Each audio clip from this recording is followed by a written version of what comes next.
नमस्कार, जनमत हरियाणा में आपका स्वागत है। मैं हूं कमलकांत। साथियों, आज बीएसपी और आईएनएलडी ने मिलकर समझौता कर लिया और इसकी घोषणा भी कर दी। बीएसपी हरियाणा में 37 सीटों पर लड़ेगी और बीजेपी जो आईएनएलडी है वो बाकी बची सीटों पर वहां पर चुनाव लड़ेगी। तो सवाल ये उठता है कि क्या बीएसपी और आईएनएलडी मिलकर एक थर्ड फ्रंट की भूमिका निभा सकते हैं, जिस तरह से पिछली बार जेजेपी ने निभाई थी। जेजेपी ने सिरसा बेल्ट के अंदर सिरसा, हिसार, जींद, सोनीपत तक अपने 10 सीटें करीब जीती थी और 10 सीटें जीतने के बाद उनका अलायंस हो गया था बीजेपी के साथ, पोस्ट पोल अलायंस, जिसके कारण वो 4.5 साल सत्ता में रहे। इस बार बीजेपी की स्थिति कुछ अच्छी नहीं है और जो इनके समर्थक वर्ग था, जो आईएनएलडी परिवार का समर्थक वर्ग था या देवीलाल परिवार का समर्थक वर्ग था, वो उसे ये बात रास नहीं आई कि जेजेपी ने बीजेपी के साथ मिलकर सरकार बनाई। उनका कहना था कि हमने तो बीजेपी के खिलाफ वोट दिया था, आप बीजेपी के साथ चले गए। इसका जो नुकसान हुआ वो लोकसभा में भी नजर आया जेजेपी को। सवाल अब ये बनता है, सवाल ये उठता है कि क्या वही भूमिका इस बार इन विधानसभा चुनावों में आईएनएलडी निभा पाएगी? क्या आईएनएलडी और बीएसपी मिलकर एक थर्ड फ्रंट की भूमिका निभा पाएंगे? इस पूरे मुद्दे पर विश्लेषण के लिए हमारे साथ जुड़े हैं प्रेमचंद जी। आप सब वाकिफ हैं, पूर्व एचसीएस अधिकारी हैं, आप इनसे वाकिफ भी हैं और इनके बारे में जानते भी हैं, इनकी राजनीतिक समझ आपने देखी ही है। उनसे चर्चा करेंगे। जी, आपका बहुत बहुत स्वागत है प्रेमचंद जी। सर, ये जो आपने जो आज घोषणा हुई आईएनएलडी और बीएसपी की, इसके ऊपर आपका क्या कहना? क्या स्थिति है इसकी? क्या ये एक थर्ड फ्रंट के रूप में उभर सकता है? क्योंकि लोकसभा के चुनाव में ये दिखा कि जेजेपी का कुछ जो वोट है, जो जेजेपी की तरफ चला गया था, वो वापस अपने मूल वोट की तरफ खिसक रहा है, आईएनएलडी की तरफ खिसक रहा है और आईएनएलडी का ट्रेडिशनल प्रभाव भी रहा है। लेकिन वो प्रभाव इतना ज्यादा अब नहीं रहा कि लोकसभा में जैसे बहुत ज्यादा उसकी एक ठसक नजर नहीं आई। लेकिन लोकसभा और विधानसभा के चुनाव अलग होते हैं, ये सब जानते हैं। और बीएसपी भी मजबूत एक पार्टी रही है हरियाणा में, खासतौर से अंबाला, कुरुक्षेत्र, सरसा, हिसार, इन बेल्ट में उनका अच्छा वोट देखा गया। तो आपको क्या लगता है, ये जो समीकरण बनाया जा रहा है, क्या ये थर्ड फ्रंट के रूप में उभर सकता है? देखिए कमलकांत जी, हरियाणा में राजनीतिक जो गठजोड़ है वो कोई नई बात नहीं है और मुख्यतः यहाँ जो पार्टियां रही हैं, कांग्रेस और इंडियन नेशनल लोकदल ही हमेशा हरियाणा की राजनीति में 2014 से पहले की अगर आप बात करेंगे तो भारतीय जनता पार्टी कहीं बहुत छोटी भूमिका में रहती थी और भारतीय जनता पार्टी कहीं ना कहीं इंडियन नेशनल लोकदल की बैसाखियों के सहारे ही सत्ता का सुख कभी कभी भोगती रही है। आपके बोल है, थोड़ा सा ऊंचा बोले। जी, मैं ये बता रहा हूँ कि हरियाणा में जो राजनीतिक गठजोड़ है वो नई बात नहीं है। जब से हरियाणा बना है तब से लेकर के अब तक बहुत सारे गठजोड़ हुए हैं, टूटे हैं, गठबंधन हुए हैं, टूटे हैं। और जिस गठबंधन की आप बात कर रहे हो वो अवसरवादिता का गठबंधन था। जो पिछली बार का गठबंधन की आप बात करते हो, उनके अपने प्रत्याशी नहीं थे, वो काडर के लोग नहीं थे जो चुनाव जीत करके आए थे। और वही आज उसका परिणाम ये है कि वो 10 विधायक आज इकट्ठा नहीं है। और आज जो गठबंधन की घोषणा हुई है ये विचारधारा पे आधारित गठबंधन है। इससे पहले भी इन दोनों पार्टियों का गठबंधन 2 बार हो चुका है। इंडियन नेशनल लोकदल ने एक बार लोकसभा का चुनाव बहुजन समाज पार्टी के साथ लड़ा था और बहुजन समाज पार्टी हरियाणा में लोकसभा की 1 सीट जीतने में कामयाब हुई थी। केवल एक ही बार ये हुआ है। उसके बाद 2018 का जब गठबंधन हुआ तो पार्टी और परिवार में विघटन के कारण बहुजन समाज पार्टी ने इंडियन नेशनल लोकदल से दूरी बना ली थी। वरना 2019 का परिणाम भी आप देखते और इंडियन नेशनल लोकदल की सरकार बनती और उस गठबंधन की सरकार की जब संभावनाएं बहुत ज्यादा हो गई थी तो किसी साजिश के तहत उस पार्टी को तोड़ने का काम हुआ, उस गठबंधन को तोड़ने का काम हुआ। आज एक बार फिर से मैं समझता हूं कि चौधरी अभय सिंह चौटाला ने अपनी दूरदृष्टि के कारण बहुत लंबी सोच के साथ बहुत सारी सीटें बहुजन समाज पार्टी को दे करके 37 आज तक मेरे ख्याल से इतना बड़ा कभी भारतीय जनता पार्टी को भी इतनी सीटों की ऑफर नहीं हुई। जब भारतीय जनता पार्टी के साथ समझौते होते थे तो 30-35 पे, 18 पे, 25 पे इस तरह से समझौते होते रहे। 37 सीट देना बहुत बड़ी बात है।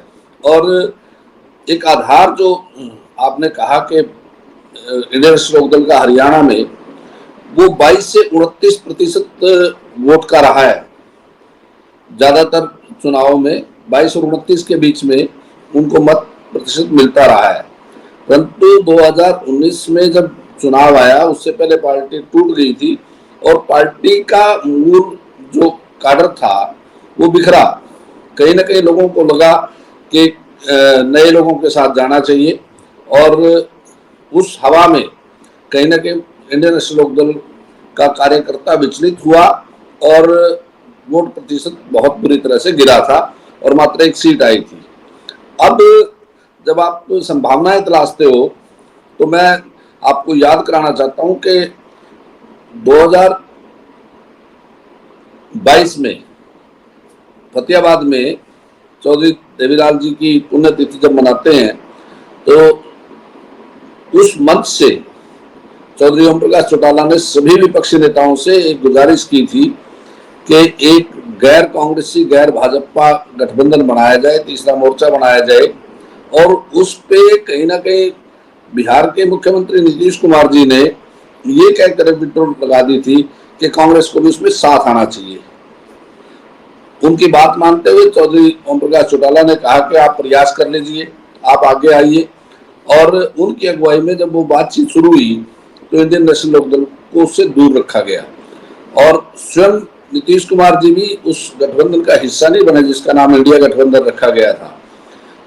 आज स्थिति ये है कि नीतीश कुमार जी की स्थिति भी आप देखते हैं कि भारतीय जनता पार्टी के साथ जाकर के उनको कहीं ना कहीं अपना जनाधार खोना पड़ा है और सीटों का नुकसान भी उनको हुआ है।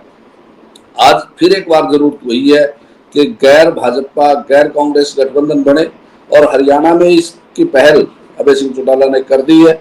और बहुत सारे दल, बहुत सारे छोटे छोटे दल, अभी लोकसभा में भी एनसीपी ने मदद ली थी हरियाणा में इंडियन नेशनल लोकदल की। बेशक मत प्रतिशत उनका भी बहुत ज्यादा नहीं रहा परंतु अब भी बहुत से ऐसे दल हैं। आपने जैसे जिक्र करा शिरोमणि अकाली दल, शिरोमणि अकाली दल स्वाभाविक मित्र रहा है इंडियन नेशनल लोकदल का, इस बात में कोई शक नहीं है। मैं समझता हूं कि आने वाले समय में इस गठबंधन का विस्तार होगा और कुर्बानी का जज्बा जितना अभय सिंह जी में है, मैं समझता हूं कि अपनी जो 53 सीट्स उनके पास हैं उनमें से 5-7 सीटें वो और सहयोगी दलों के लिए भी छोड़ सकते हैं। और अगला आने वाले दिनों में इस गठबंधन की मजबूती आपको देखने को मिलेगी क्योंकि दोनों ही पार्टियां कार्डर बेस्ड पार्टियां हैं, उनके पास कार्यकर्ताओं की कमी नहीं है। केवल उनको संगठित करने की बात है। जब विश्वास मतदाता को या पार्टी कार्यकर्ताओं को ये विश्वास हो जाएगा कि पार्टी स्थिति में है कि वो सत्ता में आ सकती है, सत्ता में भागीदारी ले सकती है, तो बहुत सारे नए लोग भी जुड़ेंगे। और जिनका आपने जिक्र किया, जो लोग छोड़ करके चले गए थे नए दल में, वो धीरे धीरे करके वो सारे लोग भी वापस आ गए। मैं समझता हूं कि अब उनके पास कुछ बचा नहीं है और इंडियन नेशनल लोकदल अपने पुराने स्वरूप की ओर लौट रही है। आने वाले दिनों में आपको लगेगा कि बहुत सारे लोग टिकट की लाइन में खड़े होंगे, बहुत सारे दल इस गठबंधन का हिस्सा बनने की कोशिश करेंगे।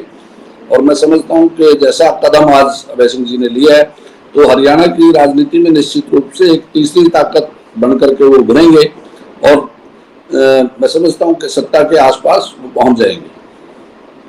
जी, आपने बात की कि और दलों को जोड़ा जा सकता है, तो एक तो शिरोमणि अकाली दल का आपने नाम लिया। शिरोमणि अकाली दल पंजाब में भी थोड़ी सी स्पेंट फोर्स हो गई है, तो हरियाणा में कितना उसका प्रभाव हो सकता है वोट लाने में, ये एक विषय है। लेकिन वो एक वो साथी हो सकता है। क्या आपको लगता है कि जेजेपी को भी अप्रोच किया जा सकता है इस ग्रुप में, या आम आदमी पार्टी को भी अप्रोच किया जा सकता है इस ग्रुप में? क्योंकि कुछ भी हो, आम आदमी पार्टी का कुछ ना कुछ वोट तो है नहीं। देखिए, आज की प्रेस वार्ता में अभय सिंह जी ने साफ कहा है कि जरूरत हुई तो आम आदमी पार्टी से भी बात करेंगे। जिनकी बात आप कर रहे हो उन लोगों के पास अब कुछ बचा नहीं है। मेरे ख्याल से जननायक जनता पार्टी का कार्यकर्ता तो अपनी मूल पार्टी में वापस आ ही चुका, नेताओं की ज्यादा जरूरत है नहीं। और मैं समझता हूं कि दूसरे दल जैसे अभी तक हरियाणा में शेर सिंह राणा जी का एक दल समझौते में था लोकसभा में, एनसीपी लोकसभा में समझौते में थी, और उसी तरह से सर्वहित पार्टी है कैथल में जसबीर आर्य जी चलाते हैं, उनका भी लगता है कि वो भी गठबंधन का हिस्सा बनेंगे। हो सकता है कि 5-7 सीटें और इंडियन नेशनल लोकदल को अपने सहयोगियों के लिए छोड़नी पड़े। और आपने कहा अकाली दल का प्रभाव, अकाली दल का प्रभाव इसलिए खत्म हो गया क्योंकि भारतीय जनता पार्टी ने उनकी बात ना मान करके किसान आंदोलन में उनको विवश कर दिया, उन्होंने त्याग पत्र दिया केंद्रीय मंत्रिमंडल से, और भारतीय जनता पार्टी ने हमेशा गठबंधन के सहयोगियों को कहीं ना कहीं नीचा दिखाने का काम किया है। इसी कारण से अकाली दल को कहीं ना कहीं झटका लगा था। अकाली दल भी मूलतः किसानों की राजनीति करता है और इंडियन नेशनल लोकदल भी किसानों का दल है, और किसान हितैषी पार्टियां, किसान मजदूर का जो हित देखने वाली पार्टी है, वो सारी की सारी एक साथ आएंगी, मुझे ऐसा लगता है। तो आपने कहा कि आम आदमी पार्टी को साथ लिया जा सकता है। राजनीति में सब कुछ संभव होता है। आज मंच से कहा अभय सिंह चौटाला ने, अगर जरूरत होगी तो आम आदमी पार्टी से भी बात करेंगे। जी, तो क्या जो किसान वर्ग हैं उन्होंने भी अपनी पॉलिटिकल लड़ाई लड़ी है पहले, पिछले आंदोलन के बाद, पिछले चुनाव में पंजाब के चुनाव में भी उन्होंने अपनी राजनीतिक ताकत आजमाई। क्या जो पॉलिटिकल किसान जो आंदोलन है उनके जो नेता हैं, जो पॉलिटिकल पार्टियों या पॉलिटिकल नेचर के हैं, या मतलब चुनाव लड़ना चाहते हैं, क्या उनको भी अप्रोच किया जाएगा? नहीं, देखिए हरियाणा में तो गुरनाम सिंह चढ़ूनी ने अपनी दावेदारी पेश कर भी दी, उन्होंने अपने आप को पेवा से प्रत्याशी घोषित कर दिया। उनकी अपनी पार्टी है संयुक्त संघर्ष पार्टी, वो अभी लोकसभा में अभय सिंह जी के साथ ही थे कुरुक्षेत्र में, और हो सकता है उनको साथ लाने का प्रयास किया जाए, या वो स्वयं भी वहां आना चाहेंगे, क्योंकि एक और एक मिलकर 11 होते हैं और कहीं ना कहीं वो ताकत बढ़ती है। तो मैं समझता हूँ कि बहुत सारे छोटे छोटे दल ये प्रयास करेंगे कि कहीं ना कहीं इस तीसरे मोर्चे का हिस्सा बना जाए। जी, तो ये मल्टी पार्टी प्लेटफॉर्म हो सकता है, ये यहीं तक सीमित रहने वाला नहीं है आईएनएलडी और बीएसपी तक। नहीं, देखिए राजनीति में संभावनाओं से कभी इनकार नहीं किया जा सकता। नहीं, एक सोच भी होती है आईएनएलडी, क्योंकि इसका कोर जो है, इस जो अलायंस बन रहा है इसका कोर आईएनएलडी है। तो क्या आईएनएलडी जो है वो आपके पास कोई आ भी सकता है, आप किसी के पास जा भी सकते हैं। राजनीति में तो दोनों तरफ से गेम होता है। तो एक सोच होती है कि हाँ, जैसे जेजेपी के साथ नहीं जाएंगे, ये सोच है, अकाली दल के साथ जा सकते हैं, ये सोच है। तो उसी तरह से सोच के स्तर पर क्या मल्टी पार्टी ये एक प्लेटफॉर्म बन सकता है? क्या आम आदमी पार्टी को अप्रोच किया जाएगा? किस किस दल को अप्रोच किया जाएगा? ऐसा कुछ सोच के स्तर पर क्या चल रहा है? इस प्रकार के समझौते या गठबंधन परस्पर सहमति से ही बनते हैं। अगर इच्छा शक्ति दोनों तरफ से होगी तो मैं समझता हूँ कि गठबंधन का विस्तार होगा, अन्यथा ये दो मिलकर के भी बहुत कुछ कर सकते हैं, क्योंकि किसान और मजदूर की बात करने वाले दो दल जब साथ आते हैं तो किसान और मजदूर का गठबंधन होने के बाद प्रदेश में फिर कोई बाकी बच नहीं जाता। सबसे बड़ा जो वोट बैंक है वो किसान और मजदूर का ही है, और मैं समझता हूँ कि कहीं ना कहीं इस गठबंधन से इन दोनों दलों को एक तो अपना खोया हुआ आधार वापस मिलेगा, और सत्ता के करीब पहुंचने में ये गठबंधन बहुत मैं समझता हूँ कि सफल रहेगा। कहीं ना कहीं इन दोनों के लिए हम तो शुभकामनाएं दे सकते हैं, बाकी तो जनता जानती है, जनता निर्णय करेगी। और कहीं ना कहीं अहंकार जो बड़े दलों में आ गया है, उस अहंकार को कम करने का भी मेरे ख्याल से ये गठबंधन काम करेगा।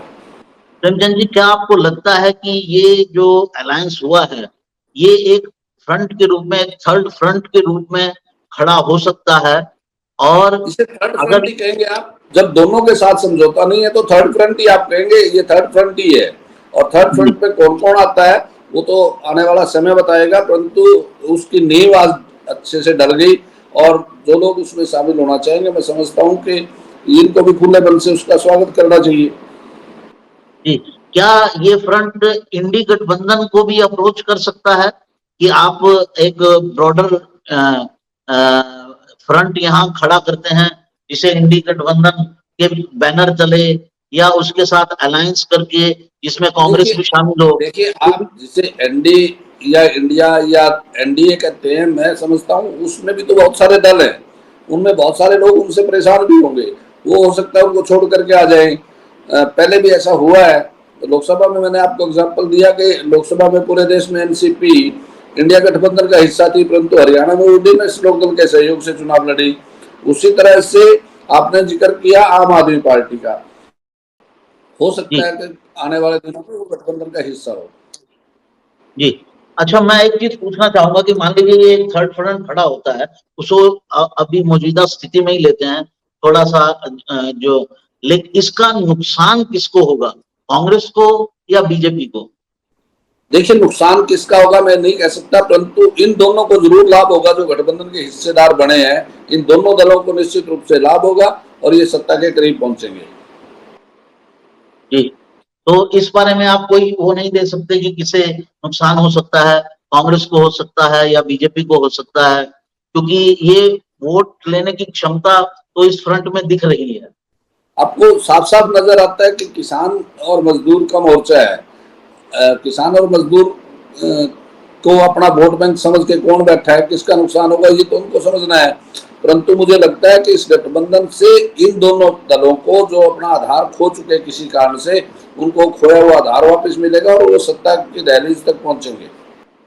जी, आपका बहुत बहुत धन्यवाद। आपने इस पूरे घटनाक्रम पर अपना विश्लेषण दिया और बताया कि किस तरह से ये एक बड़ा फ्रंट बन सकता है, बड़ा फ्रंट बनने की क्षमता रखता है।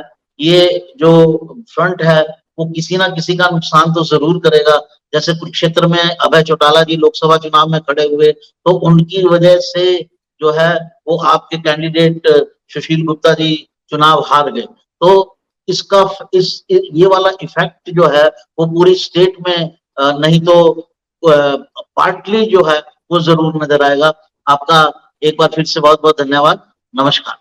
हरियाणा की हर राजनीतिक खबर के विश्लेषण के लिए हमारे चैनल जनमत हरियाणा को लाइक, शेयर और सब्सक्राइब करना ना भूलें। साथ ही बेल आइकन को भी प्रेस कर लें ताकि हर वीडियो की अपडेट आप तक पहुंचती रहे।